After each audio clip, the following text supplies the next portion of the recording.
Hello friends, welcome to learn services. This is Ram Soni. आज हम discuss कर रहे हैं पाकिस्तान की इकोनॉमिक कंडीशन के बारे में। अभी हाल ही में वहां के प्रधानमंत्री हैं मिस्टर इमरान खान। उनका कहना यह है कि पाकिस्तान के आर्थिक हालात भारत से बेहतर हैं।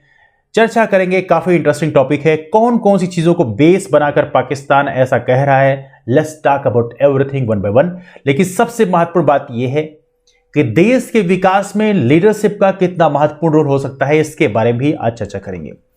देखिए, एज ऑफ नो देखा जाए तो ऑब्वियस सी बात है, पाकिस्तान और चाइना के जो संबंध है इसके बारे में मुझे बताने की जरूरत नहीं है। पाकिस्तान इस समय चाइना के काफी क्लोज है और देखा जाए तो चाइना भी पाकिस्तान को ऑल वेदर एलाई बोलता है, मतलब हर मौसम का दोस्त। अब देखा जाए तो यहां पे जो बड़ी कंट्री होती है, मजबूत कंट्री होती है, वो छोटी कंट्रीज को आमतौर पर ऐसे फ्लेवरी वर्ड का इस्तेमाल करती हैं। लेकिन असल में देखा जाए तो कभी भी पावरफुल कंट्री किसी छोटी कंट्री को अपना दोस्त नहीं बल्कि उसका एक्सप्लॉयटेशन मोस्टली करती हैं। और ये चीजें ऑलमोस्ट आप हर जगह देखेंगे।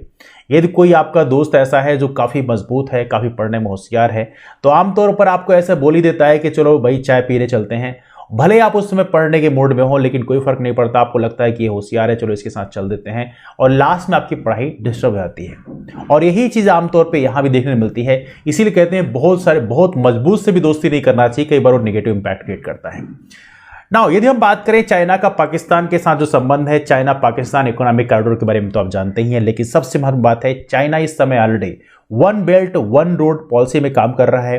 वन बेल्ट की बात करें, जो इनका लैंड रूट है इसे वन बेल्ट बोलते हैं, और जो इनका सी रूट है इसे वन रोड बोलते हैं। हालांकि थोड़ा उल्टा हो गया, बट एनीवे, अब इसमें देखा जाए तो यहां पे पूरा का पूरा वन बेल्ट वन रोड का इनका इनिशिएटिव है, जो यहां से लेके चाइना से लेके पूरा यूरोप की कंट्री तक यहां तक पहुंचने का इनका प्लान है। ना यदि हम बात करें, बीते कुछ सालों में चाइना ने पाकिस्तान में काफी सारा इन्वेस्टमेंट किया है, खूब सारा पैसा लगाया है, billions of the dollar investment किए गए हैं। लेकिन देखा जाए तो यही सेम तरह के इन्वेस्टमेंट आपको श्रीलंका में भी देखने के लिए मिला होगा। और श्रीलंका में चाइना ने खूब पैसे तो लगा दिए, लेकिन श्रीलंका की कंडीशन एज ऑफ नाउ क्या है कि वो अपना कर्ज वापस देने की हालत में नहीं थे, और इसके चलते उन्हें हम्बनटोटा पोर्ट जो है चाइना को 99 साल की लीज में देना पड़ गया। और कमाल की बात यह कि चाइना इस समय श्रीलंका की कंडीशन ऑलरेडी बैंकरप्ट होने के कगार में है, जो कि आप लोगों को मैंने एक वीडियो बताया था, दिखाया था, जिसमें श्रीलंका बैंकरप्ट होने के कगार में है। यहाँ पे आई बटन में क्लिक करेंगे तो आपको मिल जाएगा। तो यहाँ पे देखा है तो श्रीलंका भी कंडीशन बहुत अच्छी नहीं, यही सेम कंडीशन इसे पाकिस्तान की है। पाकिस्तान भी लगभग बैंकरप्ट होने के कगार में है, और इसके चलते पाकिस्तान ने अभी हाल ही में इंटरनेशनल मॉनेटरी फंड से $1 बिलियन लेने की पेशकश की है। हालांकि आईएमएफ का कहना है कि हम $1 बिलियन दे देंगे, लेकिन आपको अपनी पॉलिसी में कुछ चेंज करने पड़ेंगे। और यही पॉलिसी में चेंज करने के लिए पाकिस्तान की जो पार्लियामेंट है, उन्होंने एक बिल लाया, और उस बिल का जब विरोध किया अपोजिशन ने, तो यहां पर इमरान खान ने बोला कि आप लोग हमें यूं ही बदनाम करते हैं, हमारी आर्थिक हालत जो है वो भारत से बेहतर है।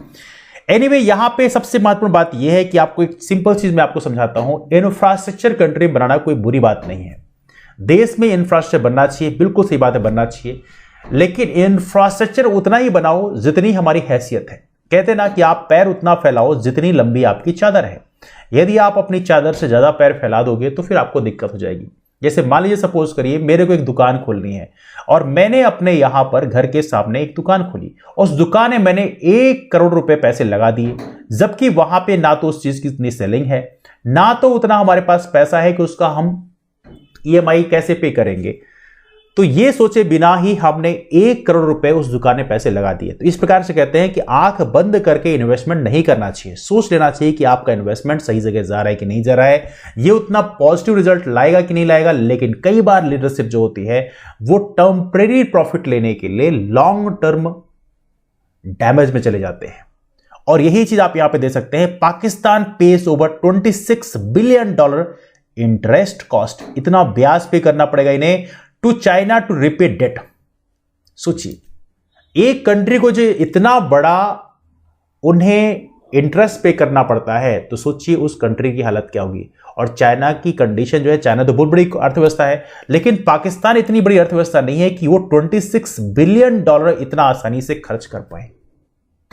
तो ये प्रकार से जब इतना बड़ा आप डेट पे करते हो तो आप ऑलरेडी कैश क्रंच में आते हैं, मतलब आपके पास पैसे की बहुत कमी होती है। हालांकि ऐसा नहीं है कि जो लीडरशिप होती है वो आमतौर पर पाकिस्तान की ही ऐसे डिसीजन लेती है। भारत में भी इसी चीज की अधिकता देखने के लिए मिली है कि यहां पे लीडरशिप कई बार कौन सा डिसीजन लेना चाहिए नहीं लेना चाहिए ये कई बार डिसाइड नहीं कर पाते, और इसके चलते हम भी फिजूल खर्चे में कमजोर नहीं है। हमने भी अनाउंसमेंट किया है कि ओमकारेश्वर में 2161 करोड़ रुपए से बनेगा स्टैच्यू ऑफ वननेस, और ये मध्य प्रदेश सरकार ने अनाउंसमेंट किया है, जबकि मध्य प्रदेश सरकार के पास ऑलरेडी 2.5 लाख करोड़ रुपए कर्ज है। सोचिए 2.5 लाख करोड़ रुपए कर्ज होने के बावजूद भी हमने ओमकारेश्वर में 2161 करोड़ की लागत से स्टैच्यू ऑफ वननेस बनने का अनाउंसमेंट किया है। तो बात वही हो गई कुल मिला के कि आप जो है ऑलरेडी बैंकक्रप्ट है, लेकिन आपको जो पार्टी करनी है वो कहां पे करनी है, 5 स्टार होटल में करनी है। तो कुल मिला के देखा जाए तो यहां पे जो हमारे डिसीजन होते हैं वो काफी महत्वपूर्ण होते हैं और हमें बहुत ही होशियारी से डिसीजन लेना चाहिए। अब यहां पे देखें तो यहां पे आप देख सकते हैं कंट्रोवर्शियल लेजिस्लेशन पास किया गया। चूंकि आप भी ऐसी बात है, इंटरनेशनल मॉनेटरी फंड IMF ने पाकिस्तान को $1 बिलियन लोन देने की बात तो कर दी, लेकिन उनका कहना यह है कि इसके लिए प्रॉपर तरीके से आपको अपनी पॉलिसी में कुछ बदलाव करने पड़ेंगे, और ये बदलाव ठीक वैसे ही है जैसे आपको 1991 में भारत की कंडीशन याद आई होगी। भारत भी उससे बैंकक्रप्ट होने कगार में था, और उस समय यहां पर जो भारत को पैसे दिए गए थे वर्ल्ड बैंक और IMF के द्वारा, उन्होंने भी यही कंडीशन भारत के पास रखी थी कि आपको अपनी पॉलिसी चेंज करनी पड़ेगी, मतलब लिबरलाइजेशन, प्राइवेटाइजेशन और ग्लोबलाइजेशन इंप्लीमेंट करना पड़ेगा। ठीक वैसा ही सिस्टम बेसिकली पाकिस्तान की गवर्नमेंट को यहां पे इंटरनेशनल मॉनेटरी फंड ने कहा है, और इसके चलते यहां पर IMF के द्वारा दिए गए डायरेक्शन को लेकर यहां पर इन्होंने ही बदलाव किया है। अब यहां बदलाव क्या किया ये डिस्कस करेंगे, लेकिन देखा जाए तो पाकिस्तान का यहां पे प्रशंसा किया जब यहां पे अपोजिशन ने पाकिस्तान की सरकार को यहां पे कोसा, खान साहब को कोसा, तो खान साहब ने कहा कि नहीं, we are one of the best country in the world, हमारी कंडीशन इतनी खराब नहीं है। स्पेशली हम बात करें कि हमारी कंडीशन जो है भारत की तुलना में ज्यादा अच्छी है। इन्होंने कहा कि हमारे ऑयल के जो प्राइसेस हैं वो कम है, बस एक ऑयल प्राइसेस को लेकर उन्होंने बेसिकली टिप दिया।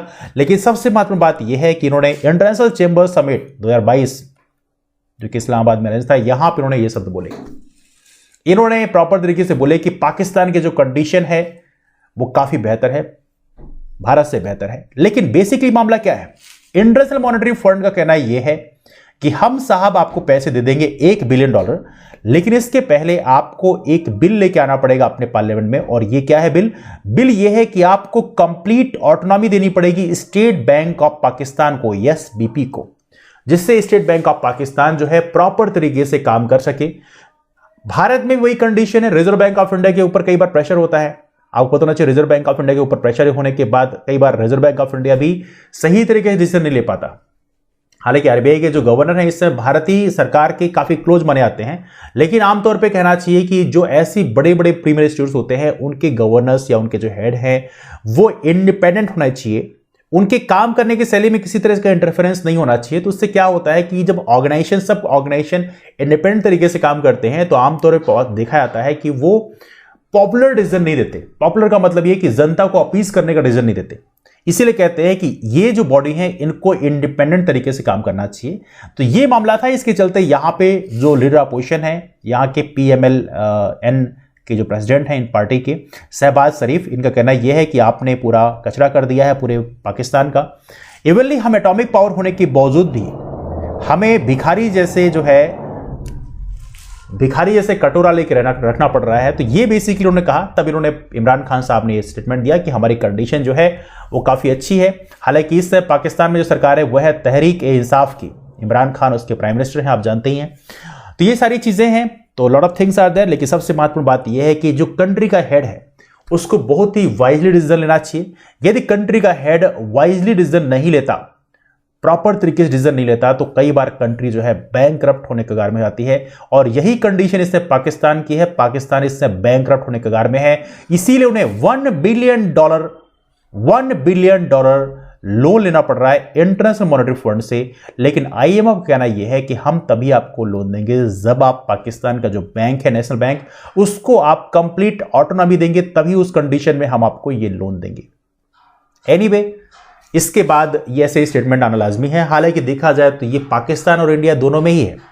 हमारे लीडर्स भी कई बार ऐसी हरकतें करते हैं, आपने देखा होगा इंडिया में भी हमारे बड़े लीडर्स हैं जिनका कहना यह है कि जब इलेक्शन में जब पार्टिसिपेट करने जाते हैं तो उनका कहना यह कि हम हार जाएंगे तो पाकिस्तान हम पे हंसेगा।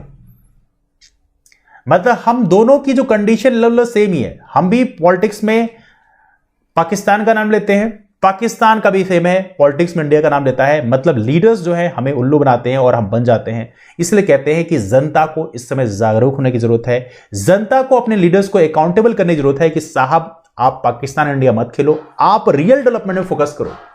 यदि आप रियल डेवलपमेंट में फोकस करोगे तो हम आपको वोट देंगे, अदरवाइज आपको वोट नहीं दिया जाएगा। तो right now we need to create the real leaders who can work for the development of the nation. आपकी राय इसमें क्या है? डिस्कशन कहीं से वाइंड अप करते हैं, मुलाकात करते हैं आप लोग फिर। तब तक के लिए bye, take care, how wonderful day had, keep moving forward and take care. And one more thing is that civil services की प्रिपरेशन के लिए लर्न सर्विसेज एक डेडिकेटेड प्लेटफॉर्म है। We contributed a lot for the civil preparation. तो मैं आप लोगों से ये कहना चाहता हूं कि यदि आप लोग प्रिपरेशन करना चाहते हैं सिविल सर्विसेज की, तो आप हमारा लर्न सर्विसेज का टेलीग्राम ग्रुप भी फॉलो कर सकते हैं। वहां पे क्लासेस की इंफॉर्मेशन तो शेयर की आती है, लेकिन साथ में पीडीएफ भी शेयर किया आता है, तो उसके माध्यम से भी आप जुड़ सकते हैं। चलिए मुलाकात करते हैं आप लोग फिर, तब तक बाय एंड टेक केयर।